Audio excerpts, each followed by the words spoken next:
नमस्ते दोस्तों, welcome back to my channel. आज मैं आप लोगों के साथ मेरा बहुत ही ज़्यादा सिंपल सा हेयर कलरिंग रूटीन जो है वो शेयर करने जा रही हूँ। अगर आप मेरे बालों को देखेंगे तो मैंने अपने बालों में बरगंडी शेड किया है। ऐसे हेयर कलर पाने के लिए आपको महंगे महंगे पार्लरों या सलोन्स के चक्कर नहीं काटने होंगे। अपने हेयर पे 3 से 4 हज़ार रुपये खर्च करने की बिल्कुल भी ज़रूरत नहीं है। घर बैठे सिर्फ 15 रुपये का एक प्रोडक्ट आप यूज़ करो और इतना सुंदर जो है हेयर कलर वो आप अचीव कर सकते हो। आपको कैमरा में कैसा दिख रहा है मुझे नहीं पता, बट इसका कलर और रिज़ल्ट काफ़ी ज़्यादा अच्छा है। ये कलर मैंने कैसे किया है, कौन सा प्रोडक्ट इस्तेमाल किया है, कैसे प्रिपेयर किया है और बालों में कैसे अप्लाई किया है, मैं आपको पूरा प्रोसेस स्टेप बाय स्टेप इस वीडियो में दिखाने वाली हूँ। तो चलिए इस वीडियो को स्टार्ट करते हैं। ये है निशा की तरफ से उनका हर्बल हेयर कलर। मेहंदी भी बोल सकते हो या फिर हेयर कलर भी बोल सकते हैं। एक्चुअली इसमें जो मेन इंग्रेडिएंट है वो हिना मेहंदी ही है और साथ में एडिशनल थोड़े से कलर्स जो है बरगंडी शेड वो मिक्स किए गए हैं। काफ़ी अच्छा प्रोडक्ट है। 15 रुपये में मार्केट में आपको ईजीली जो है ना वो मिल जाएगा। तो जो ये प्रोडक्ट है इसे मैंने सबसे पहले जो है बहुत अच्छे से देखा है, इसके इंग्रेडिएंट्स को और जो एप्लीकेशन के जो मेथड्स है वो सब कुछ जो है बहुत अच्छे से पढ़ा है मैंने। उसके बाद मैं इसे अप्लाई करने जा रही हूँ। तो अप्लाई करने का प्रोसेस बहुत ज़्यादा ईजी है। पहले आपको मिक्स करना पड़ता है। मिक्सिंग के लिए आपको एक लेना है प्लास्टिक का बाउल। इन्होंने स्ट्रिक्टली जो है मेटल यूज़ करने मना किया है, तो आप मेटल यानी स्टील वगैरह के कोई भी यूटेंसिल्स में आप इसे नहीं मिक्स कर सकते हो। इसके लिए आपको यूज़ करना होगा एक प्लास्टिक बाउल या फिर आप ले सकते हो ग्लास के बाउल, और स्पून भी आप देख सकते हो मैंने प्लास्टिक का ही रखा है। तो आपको जो है ना इसमें मेटल बिल्कुल भी यूज़ नहीं करना है। इसे मैंने मिक्स कर लिया, आप देख सकते हो।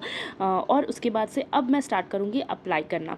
तो अप्लाई करने के लिए मैंने अपने हेयर्स को बहुत अच्छे से जो है ना कॉम्ब कर लिया है। कॉम्ब करने के बाद से मैं थोड़े थोड़े जो है ना अपने फ्रंट में पहले अप्लाई कर रही हूँ, क्योंकि मेरे फ्रंट में वाइट हेयर, ग्रे हेयर जो है काफ़ी ज़्यादा हो गया है। मैं काफ़ी दिनों के बाद जो है इस मेहंदी को जो है अप्लाई कर रही हूँ।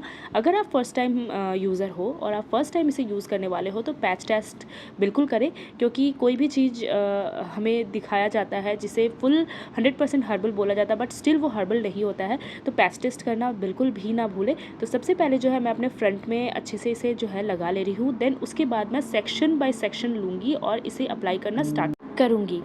मेहंदी लगाने का ये एक फ़ायदा है कि ये बालों को कोटिंग देकर उन्हें टेम्पररीली स्मूदर और मोर कंडीशनड फील देता है, और मुझे ये पर्सनली हेयर कलर के साथ ये कंडीशनिंग फील काफ़ी पसंद आता है। तो इसी तरह मैं अपने पूरे बालों में इस मेहंदी को अच्छे से अप्लाई कर ले रही हूँ। अगर आप भी इसे ट्राई करने वाले हो तो प्रोडक्ट के पैकेट पे दिए गए instruction, mixing time, application time और वॉशिंग इंस्ट्रक्शन को ही फॉलो करें।